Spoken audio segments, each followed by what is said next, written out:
No abarca a todo el mundo. Señores, se quedan muchos pobres. Queremos compartir con ustedes una entrevista que realizó Loreni Solano al destacado politólogo argentino, Agustín Laje, hablando sobre diversos temas que son de interés nacional y yo diría incluso que de la agenda internacional en estos momentos, a propósito de la discusión que se da en nuestro país sobre temas como el Código Penal y demás. Compartimos con él en Despierta RD y se lo presentamos a ustedes a través de sus pantallas. Señora, una entrevista esperada que nosotros la hemos buscado por un largo tiempo, pero se dio porque dicen que todo le llega al que sabe esperar y para nosotros es un privilegio en esta ocasión poder recibir a una figura que aquí en República Dominicana creo que ha calado más que en muchos otros países donde ha estado. Le damos mucho seguimiento y estamos constantemente a través de sus redes sociales viendo sus posts y publicaciones de todos los temas que abarca, desde la política, desde temas sociales que vamos a tocar con él, entre otros muchos más. Bienvenido Agustín Laje a República Dominicana, aquí a nuestro espacio. ¿Cómo estás? Muchísimas gracias Loreni por la invitación. Muy bien, la verdad es que estoy siempre bien cuando vengo a este país porque me reciben genial. Esta es la quinta vez que estoy, es la primera vez que he ido a la playa en este país. Ajá. Sí, la quinta fue la vencida, dicen que la tercera es la vencida, en mi caso la quinta. Y lo disfruté mucho. En las agendas de viajes, por más que mis familias y mis amigos piensen que, ¡uy, qué bueno, te vas a Dominicana! Ellos se imaginan que yo estoy en la playa, en el Caribe, tirándome al mar. No, no. Lo único que uno conoce en la gira son los hoteles, los auditorios donde van a dar las conferencias y los estudios de la televisión como este, por ejemplo. Pero esta vez, la quinta es la vencida, también pude conocer la playa, estuve 2 días en Samaná, así que la pasé muy lindo. Bonitas ahí te tocaron, qué bueno. Mira, y yo te decía hace unos días que yo siento como que a ti te gusta mucho la República Dominicana. De todas tus agendas, o sea, de toda tu agenda, en los países que siento que más acogida o más llamado tienes aquí. A mí me encanta este país porque no tiene invierno. Yo vengo de un país que en otoño y sobre todo en invierno hace mucho frío. Sí. Tenemos 0 grados, más o menos en Córdoba, donde yo vivo en invierno, 1 grado, 2 grados, 3 grados, y prefiero el verano. Y prefiero la playa, y yo vivo en montaña, con lo cual ya desde el vamos, lo que significa una isla para mí es paradisíaco. Ahora, desde el punto de vista profesional, en Dominicana me han recibido siempre muy bien, los eventos siempre han sido multitudinarios, y sí es cierto que hay una diferencia respecto de otros lugares, que es la apertura de los medios de comunicación. Yo he tenido experiencias de medios de comunicación en todo el continente.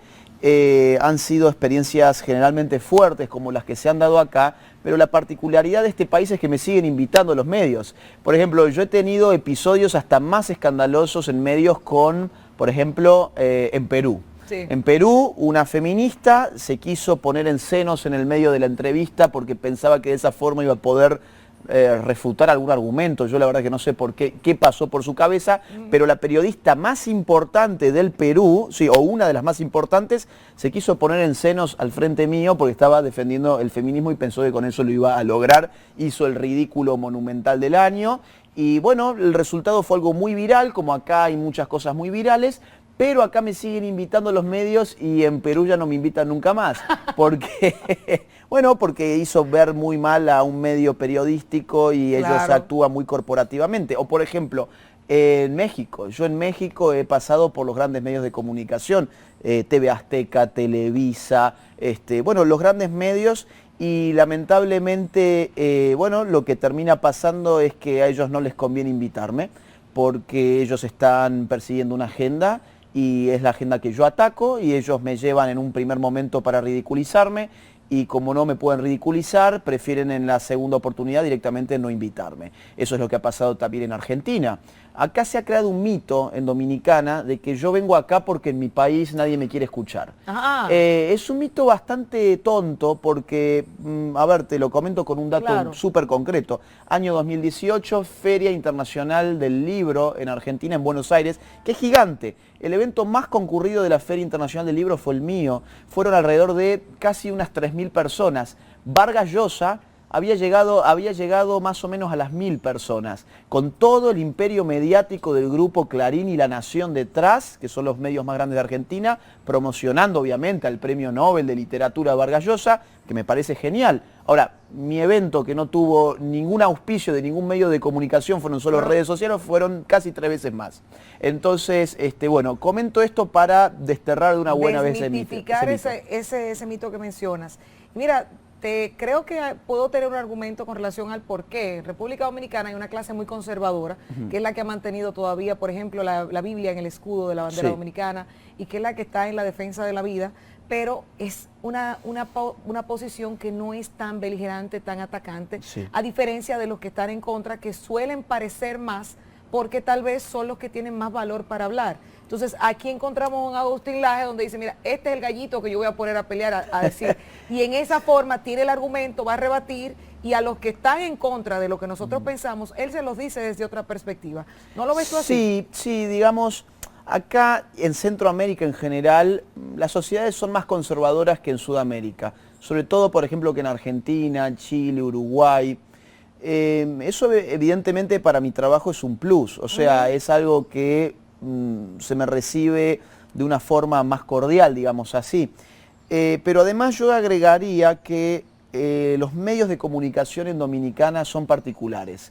Es decir, acá gusta la pelea, gustan eso donde los panelistas empiezan a gritarse entre ellos. Y los argumentos y todo esto. Sí. Entonces eso gusta y bueno, algunos programas donde yo paso eso se genera y eso genera rating para el programa y entonces quieren repetirlo y entonces por eso me vuelven a invitar. Claro, y yo voy a ir ahora a uno de los temas que tú más has atacado. Tú eres el nuevo libro, el libro negro de la nueva izquierda, ¿verdad? Que tal vez por eso empezamos a conocerte un poquito más. Y por la Fundación Libre que diriges y todo lo que estás haciendo a nivel mediático, porque tus redes sociales te han dado un impacto muy fuerte y nosotros te conocimos así. Pero cuando llegaste a República Dominicana planteaste posiciones sumamente interesantes, sobre todo con el feminismo y con el tema del aborto. Vamos a empezar con el tema del aborto, porque te he escuchado, te he visto y sé cuál es tu posición, pero yo que soy provida y que he apoyado la causa provida, todavía dentro de mí me queda la sensación de si yo no me puedo poner en el lugar del que está a favor de las 3 causales, por el hecho de que violaron a una niña, por el hecho de que fue su padre, por el hecho de que fue violada y está embarazada producto de algo que no pidió nacer, por el hecho de que venga con alguna malformación, entre otras cosas, porque te digo, y creo que soy una de las pocas en República Dominicana, en los medios de comunicación, que ha dicho siempre que la única de esas 3 causales que no tiene valor ni tiene razón de ser es la de cuando la madre está en peligro, porque eso se practica a diario. Aquí no hay ningún médico sometido por haber decidido salvar la vida de una mujer. Entonces, de esas otras 2, que son las que yo tengo la duda, ¿qué tú puedes decir? Bueno, a ver, vamos a ver. Efectivamente, y algo que hay que aclarar, es que respecto del peligro de vida de la madre, existe lo que se llama en bioética el doble efecto, que es que yo voy a tratar como médico de salvar la vida de la madre y en ese procedimiento, si yo pierdo la vida del hijo, eso no es un aborto. Un aborto tiene que tener, digamos, la intención deliberada de terminar con la vida del hijo, ¿no? Esto es súper importante que se entienda. Digamos, vamos a suponer una mujer que necesita quimioterapia y la quimioterapia pone en riesgo la vida del bebé. Bueno, la intención del médico no es hacer un aborto, la intención del médico es salvar la vida de la mujer que tiene cáncer, por lo tanto eso no es un aborto, ahí hay un doble efecto, ¿bien? O sea, vamos a descartar entonces esa causal, por eso es que no va a ir ningún médico preso por ese asunto. Ahora, en el caso de la malformación, que también la suelen presentar como inviabilidad, es un asunto muy peligroso, porque eso termina abriendo prácticas eugenésicas. ¿Qué es una malformación, por ejemplo? Una malformación es tener labio leporino, una malformación es tener síndrome de Down. Bueno, nosotros acá diríamos, no es eso a lo que nos estamos refiriendo, pero donde la agenda ha entrado de la misma forma que entra por las 3 causales y continúa avanzando, por ejemplo, en esos países que nosotros tanto admiramos, porque nos han enseñado que son países superiores a nosotros, no solamente económicamente, sino que nosotros pensamos que porque son más ricos son mejores en todo, tenemos un problema y nosotros Sí, de autoestima incluso. Países como estos, ya ellos entienden que una malformación, por ejemplo, es síndrome de Down. Hay países en Europa donde ya no nacen niños Downs porque los matan antes de nacer, ¿sí? Hasta el 9º mes inclusive. En Inglaterra, por ejemplo, la mujer está habilitada a abortar si su hijo viene con síndrome de Down. Países como Finlandia ya no tienen nacimientos Downs porque los matan antes de que nazcan, porque los consideran seres inferiores en dignidad que una persona que no es Down, y por lo tanto hay que, digamos, uno puede asesinarlo, que es lamentablemente lo que se hace. Entonces, el asunto de la malformación abre una puerta muy peligrosa. Y además hay otro asunto, que es que la dignidad humana es intrínseca al ser humano por la calidad de su ser, no por la actualización de sus operaciones. ¿Qué significa esto? A nosotros nos están tratando de meter un chip en la cabeza que nos dicen: vos sos persona y tenés dignidad en la medida en que tengas uso de razón, voluntad, un cuerpo bien estructurado, orgánicamente funcional, fisiológicamente sano. Vos sos persona en la medida en que tengas un proyecto de vida. Vos sos persona en la medida en que sientas el dolor. Claro, todos estos puntos que yo te mencioné son los habituales cuando nos dicen por qué no es persona un ser humano en gestación. Porque no tiene razón, porque no tiene voluntad, porque supuestamente no siente, porque no tiene un proyecto de vida, o en el caso de la malformación, porque fisiológicamente no tendría una funcionalidad o una completitud tal como la persona de verdad tiene. Esto es una locura. La dignidad del ser humano no está en función de la actualización de sus operaciones, sino en función de su ser. Ser un ser humano ya a uno le da dignidad, y eso significa que debe ser respetado en sus derechos naturales. Esto es lo que no podemos entender, lamentablemente, en los tiempos que corren. Ahora, vamos a la tercera causa, la violación. Mira, yo no conozco quién es tu padre. Yo te estoy conociendo hoy a vos, no conozco quién es tu padre, yo no sé cómo fuiste vos concebida, no lo sé. Lo que yo sí sé es que vos tenés tanta dignidad como cualquier otra persona. ¿Por qué? Porque sos un individuo, porque tu dignidad no está en función de tus gestores, de tus progenitores.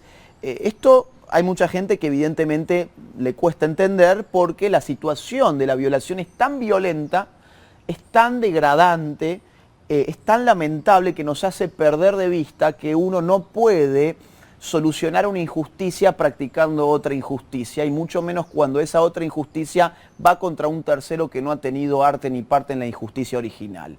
Yo no puedo solucionar una violación con un aborto. Los abortos en todos los casos son el intento desesperado por aplacar un síntoma, pero no el problema real. Es como una persona que le duele la cabeza y bueno, se toma una aspirina para bajar el dolor de cabeza, nada más, pero no está yendo a la causa del dolor de la cabeza. Cuando decimos queremos aborto porque la mujer va a ver estropeada su vida profesional si tiene un hijo, ahí estamos aplacando un síntoma que es el fracaso previo de nuestra sociedad para poder garantizar un entorno en el que la mujer pueda realizarse en su proyecto maternal y realizarse al mismo tiempo en su proyecto profesional. En el caso de la violación, ¿por qué no vamos a discutir cómo bajar las violaciones en la sociedad? Digo, el problema es la violación, no el hijo que se gestó. De hecho, la mayoría aplastante de violaciones no genera hijos.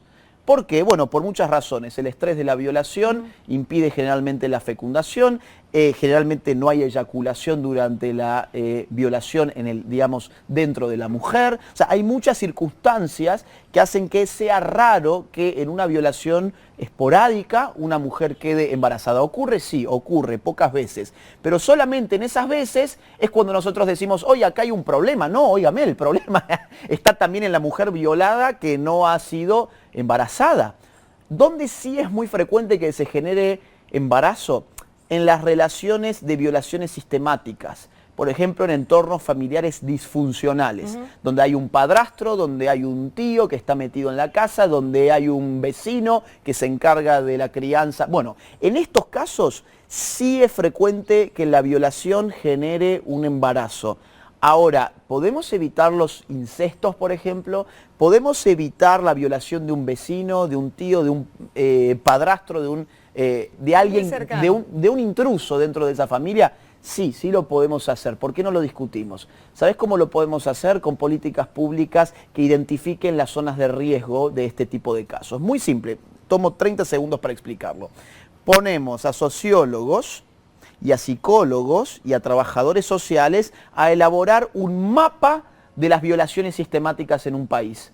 ¿Qué significa esto? Vamos a revisar cuáles son los datos demográficos, culturales y económicos de donde se han producido estos casos. Vamos a identificar cuáles son las variables que aparecen sistemáticamente en este tipo de casos. Por ejemplo, ¿en qué clases sociales esto se genera? ¿Qué nivel de educación hay donde esto se genera? ¿Qué tipo de habitación hay donde esto se genera? ¿Es un hogar con sus cuartos separados? ¿Es simplemente un espacio común donde todos se acuestan en el mismo lugar? ¿Qué tipos de camas hay? ¿Qué tipo de relación con las drogas hay? ¿Qué tipo de relación con el alcohol hay? ¿Qué tipo de relación con la vecindad existe? Muchas cosas que uno estudia. ¿Para qué? Para elaborar un mapa de variables en donde uno puede prever antes de que ocurra que hay una zona de riesgo. Acá hay una zona de riesgo porque acá se han dado estas variables. Vamos a prevenir, vamos a ir a ver si esto se está dando. Pero bueno, es mucho más fácil decir no, vamos a abortar cuando esto ya se produjo. Sobre todo por un tema, Laje, que es mi cuerpo, es mi decisión. Mira, yo estoy en los medios de comunicación y algunas colegas me catalogan como un tanto atrasada, retrógrada, por este pensamiento de favorecer a la vida y la he escuchado y se han hecho comunicados donde no participo obviamente, pero me da la impresión de que en algún momento esto pueda llegar a figuras que sean electas en el Congreso y que sin darnos cuenta esto pase y sea normal y lo veamos, porque yo estoy clara de que ser un país desarrollado no significa que se esté haciendo lo correcto, eso lo tengo bastante claro. Ahora, tú conoces el contexto de República Dominicana, has visto la fuerza que ha tenido en su momento el tema del aborto y sobre todo eso, es mi cuerpo, es mi decisión. Bueno, has dicho cosas muy interesantes, quiero tomar 2 o 3. Primero que nada, esa bobada de que el país rico es un país digno de ser imitado en todo, miren, a ver, estos países que se supone que son la vara moral del mundo, crearon bombas atómicas, ¿sí? Destruyeron ciudades enteras tirando bombas atómicas, bombas nucleares. Estos países crearon campos de concentración, generaron 2 guerras mundiales hace un siglo nada más.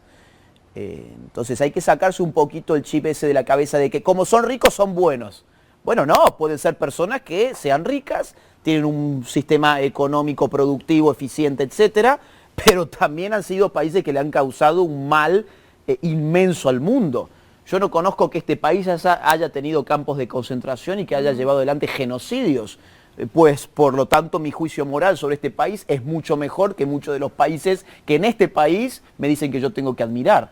Punto número 1. Punto número 2. Me has dicho que a vos tus colegas te tachan de retrógrada, de que no te sumás a las nuevas corrientes. Bueno, pasa que también estamos viviendo la dictadura de lo nuevo. Nosotros hemos entendido muy mal que la evolución de la moral y de las ideas tiene la misma forma que la evolución de la tecnología. Lo voy a poner de este caso. Miren, esto es un iPhone 11, ¿sí? Si yo digo, bueno, ¿esto es mejor o peor que el iPhone 10? Es mejor. ¿Por qué? Porque es más nuevo. ¿Es mejor o peor que el iPhone 12? Es peor. ¿Por qué? Porque es más viejo. Más aún, yo me voy a esconder atrás de mi espalda 2 celulares y te voy a decir, Loreni, te voy a regalar uno de estos celulares.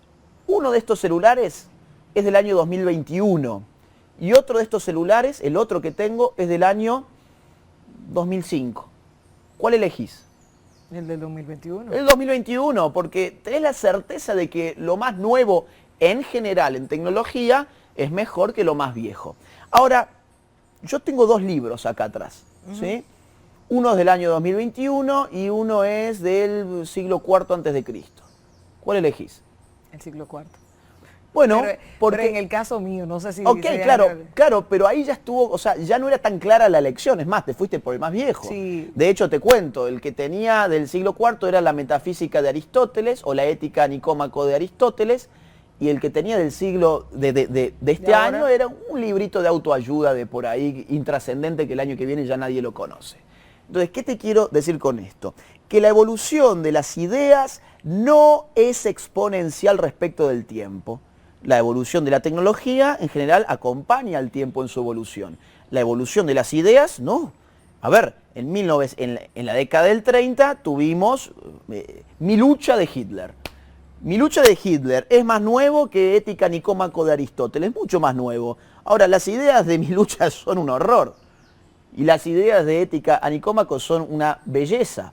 Entonces, esta, otra vez uso la palabra que es muy argentina, pero, perdón, soy argentino, esta bobada de estarse pensando de que las ideas tienen tiempos, que la idea va a marcar si sos retrógrado o no, que si... No, a ver, las ideas se prueban por su veracidad. Y en el punto que vos mencionabas de mi cuerpo, mi decisión, que es una idea nueva, entre comillas, yo coincido, tu cuerpo, tu decisión, pero no toda decisión es viable.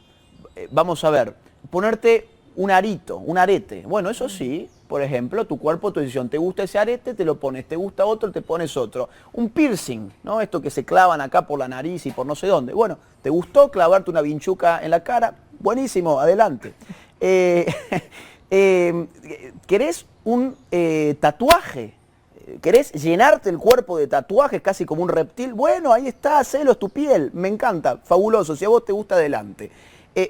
No sé, cortarte el pelo, teñírtelo de fucsia, de verde, de azul, de lo que a vos te guste, adelante. Ahora, cuando hay otra persona de por medio, ya no es tu cuerpo tu decisión. Vamos a ver, yo tengo mi cuerpo, yo con mi cuerpo, ¿puedo estrellarte este vaso contra la cabeza? No, pero sí es mi decisión, yo quiero mover mi mano con mi cuerpo, mi decisión y hacer esto. No, ¿por qué? Porque hay derechos tuyos que impiden que yo con mi cuerpo pueda tomar decisiones de utilizarlo para dañarte a vos. Porque vos tenés derechos y dignidad. Ahora, cuando hablamos del aborto, no estamos hablando del cuerpo de la mujer únicamente. Ya hay un cuerpo reconocido por la biología, por la genética, como genómicamente independiente del de la madre y del padre, o sea, no es parte del cuerpo de la mujer.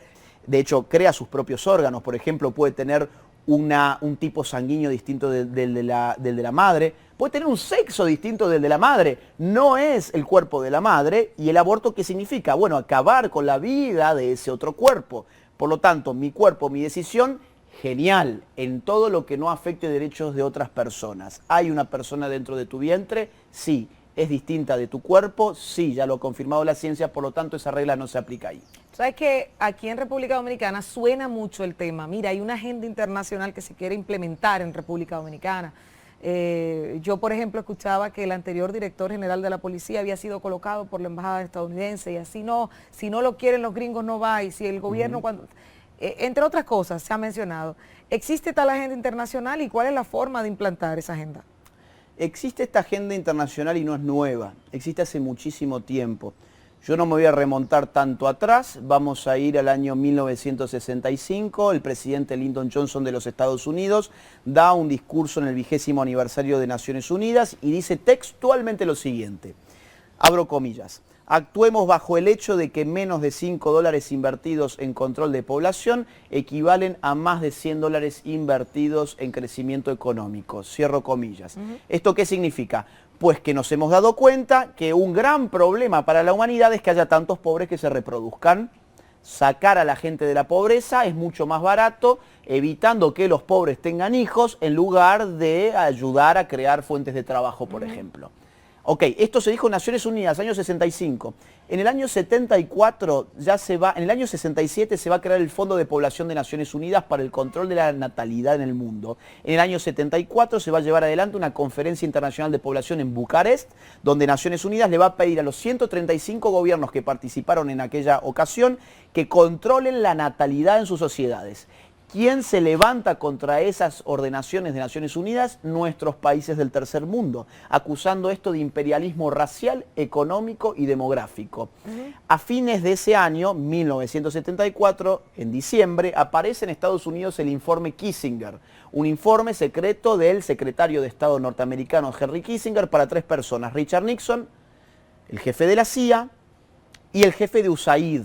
Recuerden USAID porque es quien está implementando esta agenda en este país. Aquí estuvo Samantha Power hace poco, sí, la directora de USAID, y de hecho la única entrevista que dio se la dio esta servidora a conocer todo esto. Interesante. La única entrevista que dio. Lo que dice este informe que fue para USAID es que Estados Unidos tiene que controlar la natalidad, sobre todo en los países del tercer mundo, por 4 temas. Número 1, migración. Claro, Estados Unidos quiere un México con menos gente, no con más gente, por ejemplo.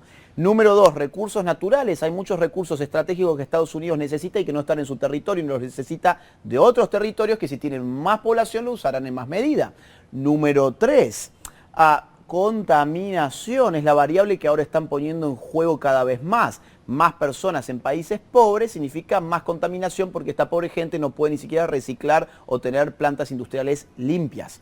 Número 3, seguridad y defensa. Más población en países poco estables, menos estabilidad para el control que nosotros podemos ejercer sobre ellos. ¿Bien? Entonces, ¿qué pide hacer el informe Kissinger? Adoctrinar a medios de comunicación, adoctrinar a los comunicadores sociales, condicionar las políticas públicas de estos países y una de las últimas medidas que pide el informe Kissinger es legalizar el aborto, ¿sí? Año 1989 el informe Kissinger se desclasifica porque era secreto. O sea, todos ustedes hoy en la página oficial de USAID pueden descargar y leer el informe Kissinger. Año 1994, ya casi llegó acá. 1994, Conferencia de Población de Naciones Unidas como revancha de la de 1974 que había salido mal. ¿En dónde se dio? En el Cairo. ¿Qué dijo Naciones Unidas? Es urgente que detengamos la natalidad, que bajemos la natalidad en el mundo. No podemos seguir viviendo con este ritmo de reproducción y donde más se reproducen son en países como los nuestros. Entonces, por favor, hagan todas las medidas disponibles para bajar la natalidad, entre ellas legalizar el aborto para el año 2015. Hay una orden de Naciones Unidas desde el 94 de legalizar el aborto en todo el mundo para el año 2015. En el año 1995... la Conferencia Internacional de la Mujer en Pekín va a establecer como una obligación para todos los gobiernos del mundo implementar políticas de género. Las políticas de los estados tienen que acondicionarse en función de la ideología de género, ordena la ONU en el año 1995.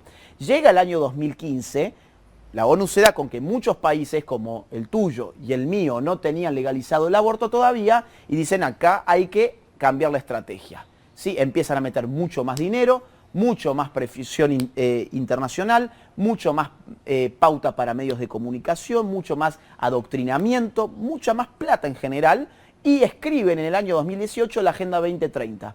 La Agenda 2030 son los planes de la ONU para el mundo de aquí al año 2030 que están publicadas en su página oficial. ¿Qué año fue eso? 2018 escribieron esa agenda, Okay. Está publicada. ¿Qué dice la Agenda 2030? Bueno, son 17 objetivos.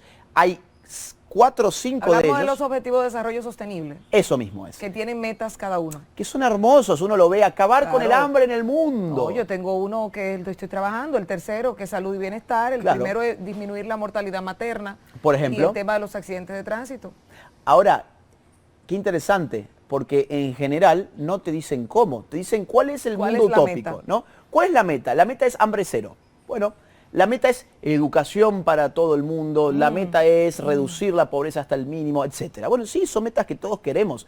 Ahora, cuando uno ve en esas metas las formas en que van tratando de meterlo, por ejemplo, la mortalidad materna, según la ONU, se disminuye aprobando el aborto, por ejemplo.